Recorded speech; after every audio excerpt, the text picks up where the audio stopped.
Eyes closed, hit your target, throwing it out there. Dinner time, 4th workout of the day. I'm like, 4 workouts? 2 quarterback workout videos just dropped, and Cleveland is losing its mind over the difference. One guy is closing his eyes and still hitting his guy in stride. The other guy is getting quiet updates about a sore shoulder from a reporter nobody trusts. This isn't just a couple of hype clips floating around on social media anymore. This is the Browns quarterback competition playing out in real time, one workout video at a time. And today, we're breaking down exactly what everybody's talking about and why it actually matters. So here's what happened.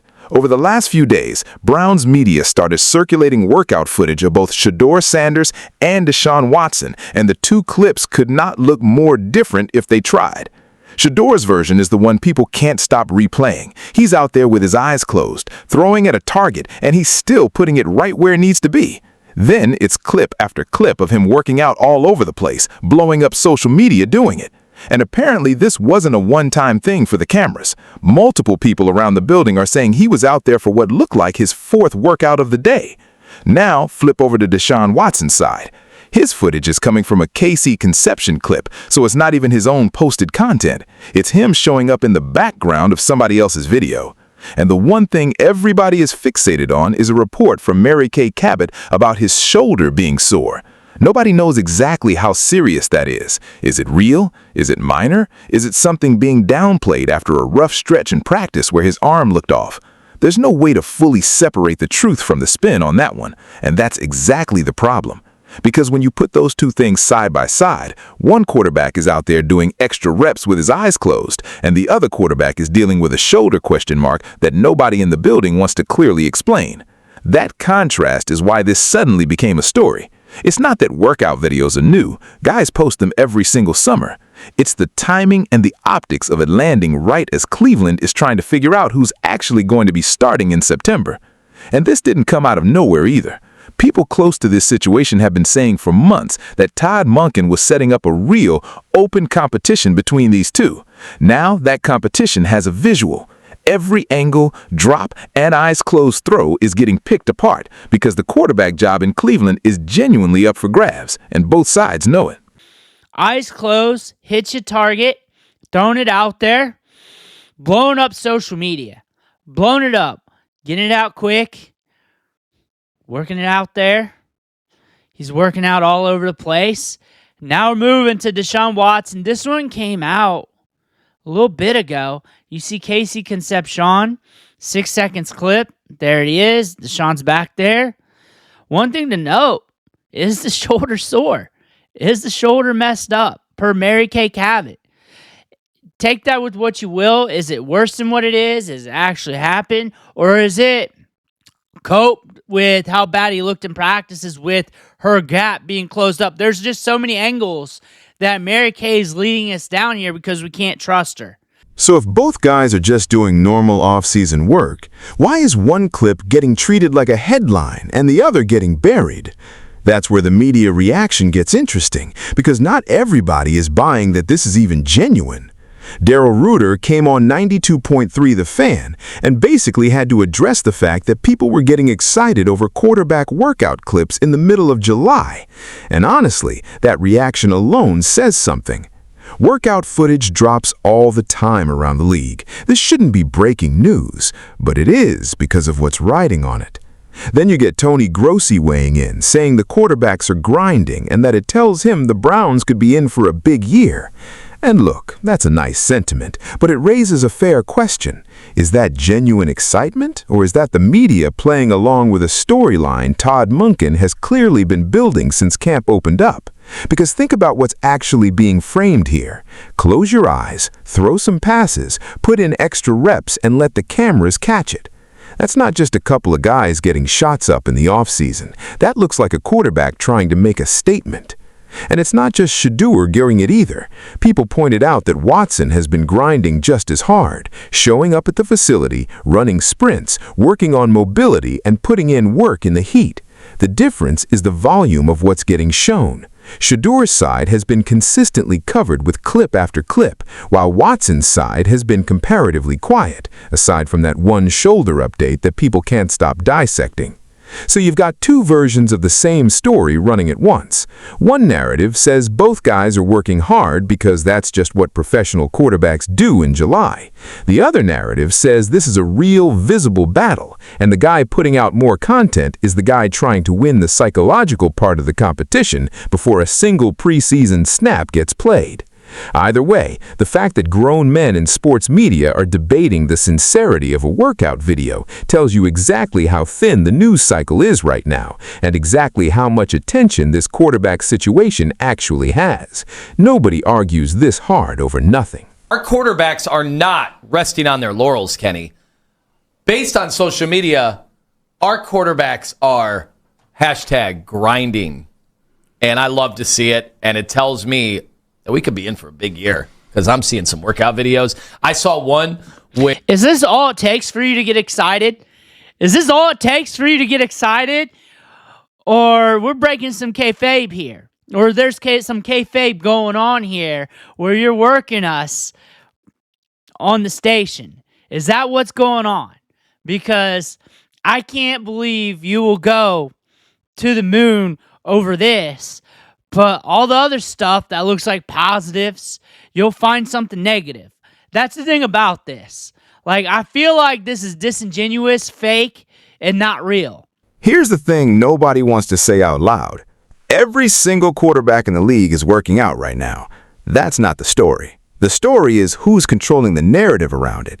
And that's really the core of the pushback here. Critics are pointing out that literally everybody is working out. Marvin Harrison Jr. was out there with Jacoby Brissett. There's Quinshon Judkins clips floating around if you're following the Browns' new backfield. Around the league, you've got R.J. Harvey clips, Jonah Coleman clips. This is what quarterbacks and skill players do every July. So treating one specific clip like breaking news while ignoring that this happens everywhere, every year, does feel a little manufactured. But here's where it gets more complicated than just calling it fake. Because while it's true that everybody works out, it's also true that not everybody is showing 4 separate workouts in a single day. And that specific detail is what keeps getting brought up. 4 separate sessions, tracked and documented, with the last one landing at what people are calling dinner time. That's not normal off-season maintenance. That's somebody trying to be seen putting in more work than the guy across the quarterback room from him. So which is it? Is this Todd Monken deliberately planting the seed of a genuine high-stakes quarterback competition and letting both guys respond to that pressure? Or is this just July content filling a slow news cycle before training camp actually opens? Realistically, it's probably both. The competition is real. Cabot's reporting and Pelissero's reporting both back that up. This has been described as one of the truest open quarterback battles in the NFL right now. But the volume of clips, the timing of them, and the specific detail about a sore shoulder getting floated right as the competition heats up, that part absolutely feels like it's being managed by somebody.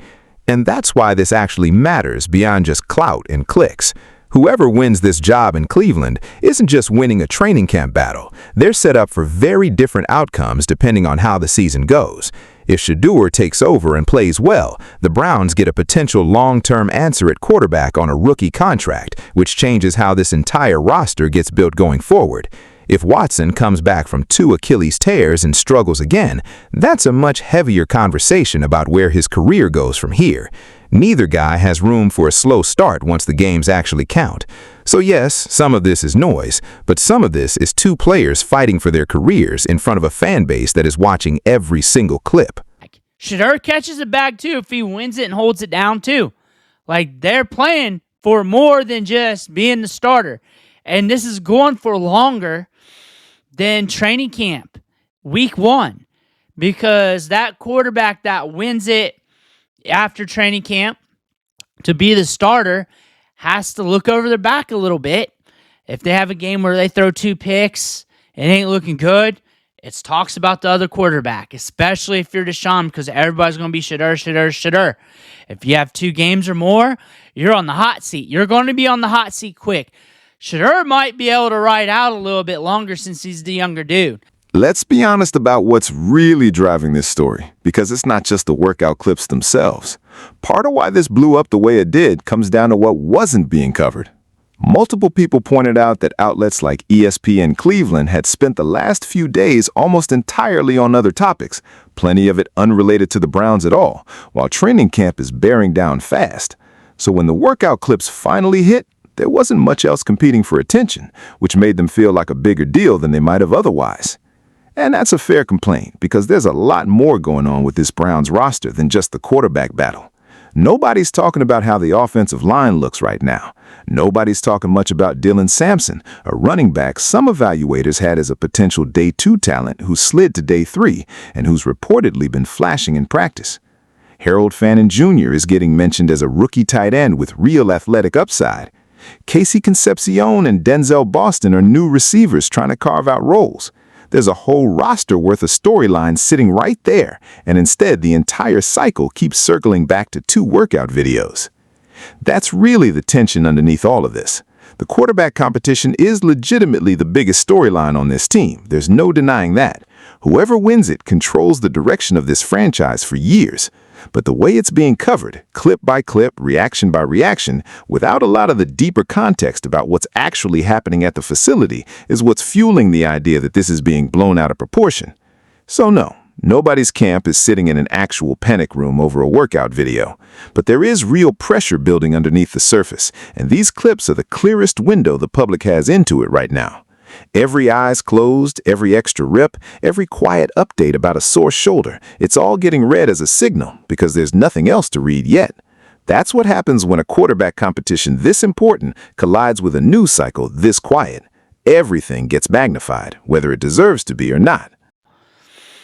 And we're going to go silent on that. There's so many angles here. And the other day, it was Jared versus Jared versus Jared versus Jared versus Jared versus. It was like on Monday. Got the quarterback battle. We have a bunch of different topics here. So here's what you need to actually take away from all of this. Strip away the clickbait, and here's what's real. 2 quarterbacks are putting in extra work this summer, and one of them is doing it in a way that's impossible to ignore. Eyes closed throws, 4 workouts in a day, constant footage. The other is dealing with a shoulder question that's being reported through a source a lot of fans don't fully trust and getting far less visibility because of it. Media personalities are split on whether the hype around this is genuine excitement or a manufactured storyline, and honestly, it's probably a mix of both. What isn't up for debate is the stakes. This is a real competition, the kind that decides who's the Browns' starting quarterback going into a season where either outcome changes the direction of the franchise. Win it, and you're the guy building around a rookie contract or locking in the future. Lose it or stumble early once the games count, and the hot seat conversation starts almost immediately. So keep watching the clips, because right now they're the clearest signal anybody has into who's actually winning this thing before training camp even opens. At the end of the day, this competition isn't going to be decided by who posts the better workout video. It's going to be decided in pads, in live reps, over the next few weeks of training camp. But right now, this is the closest look we've got, and it's clear both guys know exactly what's on the line. Shedeur is putting in the extra reps and making sure everybody sees it. Watson is fighting through questions about his health while trying to hold on to the job he's guaranteed $230 million for. One of these 2 is walking into September as QB1, and that decision could shape this franchise for years. So who do you think wins the job, Shedeur or Watson? Drop your pick in the comments below. Smash like and subscribe.